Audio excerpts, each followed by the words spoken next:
আসসালামু আলাইকুম রহমতুল্লাহি ওবরকাতুহু।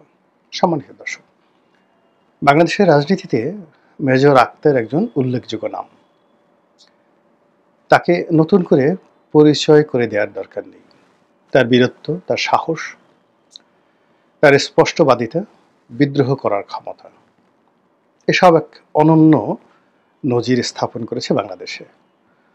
বহুবার তিনি বিএনপি থেকে বহিষ্কৃত হয়েছেন। বিএনপি তাকে যতবারই বহিষ্কার করে, খালেদা জিয়ার প্রতি তার মমত্ব ততই বাড়ে। আবার বিএনপি থেকে যতই তাকে বহিষ্কার করা হয়, তারেক রহমান সাহেব যতই তাকে দূরে ঠেলে রাখার চেষ্টা করেন না কেন, তিনি তারেক রহমান সাহেবের প্রতি রাগ করে কখনো কখনো এমন কিছু কথা বলেন যা কিনা আপত্তিকর। কিন্তু দিন শেষে একান্তে তার সঙ্গে যাদের খাতির আছে তারা জানেন যে তিনি তারেক রহমান সাহেবকেই নেতা মনে করেন। তিনি বিএনপির প্ল্যাটফর্মে থেকে আওয়ামী লীগের প্রশংসা করেন, অনেক সময় জামাতেরও প্রশংসা করেন।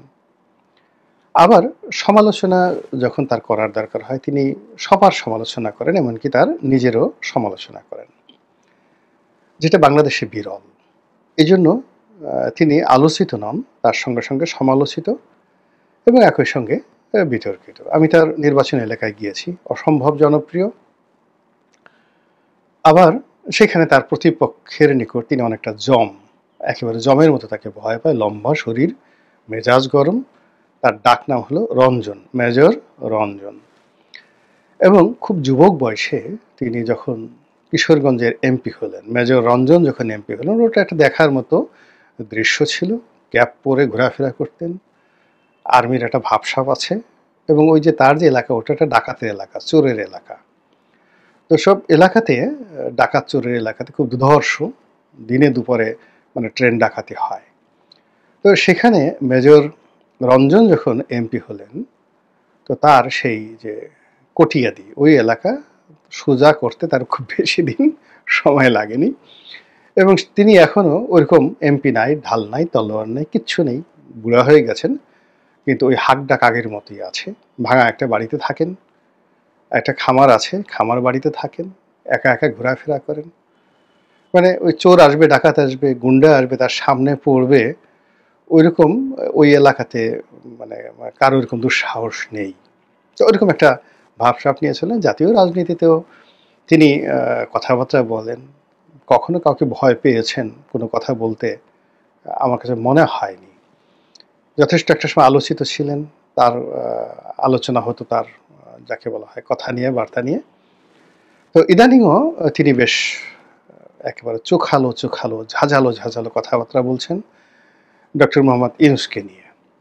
কিন্তু যেটা হলো যে আমি গোলাম মোল্লা রনি, গোবেচারা মানুষ, আমি একটা কথা বললে অনেকেই হাউকাউ করে ওঠে। এর কারণ হলো আমার গাল খুব নরম। মানে কাউকে আক্রমণ করার মতো আমার কোনো পেশি শক্তি নেই। আমার নামের সঙ্গে সেই মেজর নেই, ব্রিগেডিয়ার নেই, কর্নেল নেই, কিংবা টাকা পয়সা, ধনসম্পদ যা কিছু দরকার ওই জিনিসগুলো নেই। ফলে আমরা যখন কোনো একটা সরকারের পক্ষে কথাবার্তা বলি, সবাই এখানে হাউকাউ করে ওঠে। কিন্তু মেজর আক্তারকে যদি কেউ শালা বলে, তিনি তাকে সুধীর ভাই না বলে তিনি ছাড়বেন না।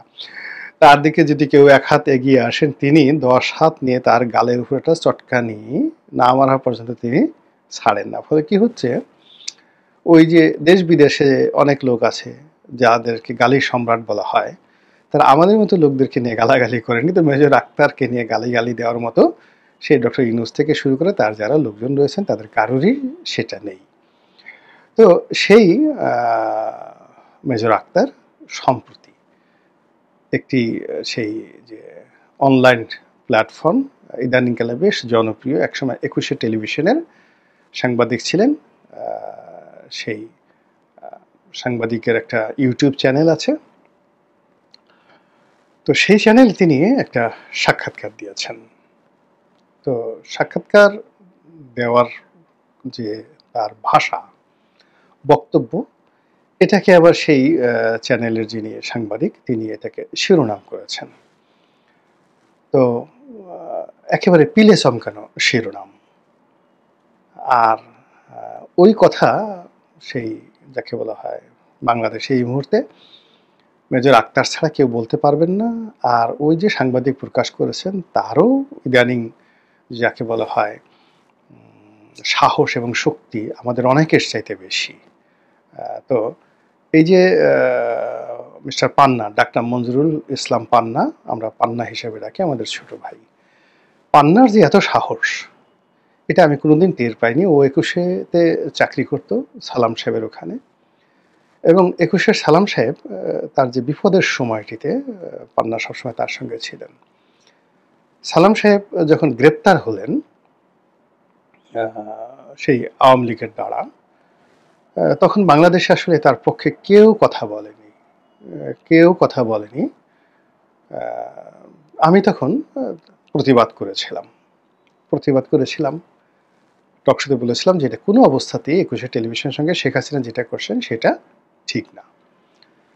তারপর সে জেল থেকে বোধহয় খবর পেল যে আমি এই ব্যাপারে কথা বলেছি। তিনি তার সেই সম্ভবত পান্না অথবা মজুমদার জুয়েল, তার মাধ্যমে তিনি আমাকে একটা রিকোয়েস্ট করলেন যে রনি ভাই, আমাদের সালাম সাহেব আপনাকে সালাম দিয়েছেন, তাকে নিয়ে যদি পারেন কিছু একটা লেখেন আর কি। তো ওই সময় যাকে বলা হয় আব্দুল সালামের নাম উচ্চারণ করা বাংলাদেশে খুব শক্তির দরকার ছিল। তো যাই হোক, আমি সেই দৈনিক নয়া দিগন্ত পত্রিকায় একেবারে পুরো একটা পত্রিকায় সম্পাদকীয় লিখে ফেললাম যাকে বলে আব্দুল সালামকে নিয়ে, এবং নয়া দিগন্ত সেটা ছাপালো পরিপূর্ণভাবে। একেবারে আব্দুল সালাম ২১ টেলিভিশনকে নিয়ে পরিপূর্ণভাবে প্রায় ২৫০০ শব্দের একটা সেই সম্পাদকীয়। সালাম সাহেবের এক ভাই, আমি নাম বলতে পারবো না, সে টেলিফোন করে অনেক কৃতজ্ঞতা জানালো। তো যাই হোক, এনিওয়ে, সালাম সাহেব এই পট পরিবর্তনের পরে সে জেলখানা থেকে বের হলো, ২১-এর সে মালিকানা নিল আবার বুঝে। পান্না সেখানে হঠাৎ করে চাকরি হারিয়ে ফেললো। কেন হারালো আমি পান্নার সাথে কথা হয়নি। এখন সে ইউটিউব করে এবং এখান থেকে তার যে আয় রোজগার হয়, সে দেখা গেল ১০ বছর চাকরি করলে যা আয় না করতো তার চেয়ে গত ১০ মাসে তার আয় রোজগার ভালো হয়েছে। পান্না খুব ভালো করছে, সব দিক থেকে পান্না ভালো করছে। তো সেই পান্নার যে সাহস, তার সঙ্গে সঙ্গে আবার এই মেজর আক্তারের যে সাহস একত্র হয়ে গেছে। তো পান্নার ইউটিউব চ্যানেলে তিনি যেটা বলেছেন যে আওয়ামী লীগ এত সোজা জিনিস নয়। আওয়ামী লীগ আর কয়দিন পরে সেই আগস্ট মাসকে ডেডলাইন দিয়েছে, ২০২৫ সনের আগস্ট মাসে ডেডলাইন দিয়েছেন কে? মেজর আক্তার, যে আগস্ট মাসে থেকে আওয়ামী লীগ খেলা শুরু করবে এবং ঘোষণা দিয়ে খেলা শুরু করবে, আজান দিয়ে খেলা শুরু করবে। আজান মানে আহ্বান দিয়ে, আসো আমার সঙ্গে খেলো। তো এই কথা মেজর আক্তার কি আওয়ামী লীগের পক্ষে বললেন না বিপক্ষে বললেন? এটি কি মেজর আক্তার বিএনপির পক্ষে বললেন নাকি বিপক্ষে বললেন? আমার কাছে যেটা ব্যক্তিগতভাবে মনে হয়েছে যে তিনি কারো পক্ষে বলেননি। তার যে রাজনীতির প্রজ্ঞা বা অভিজ্ঞতা, তিনি শেখ হাসিনাকে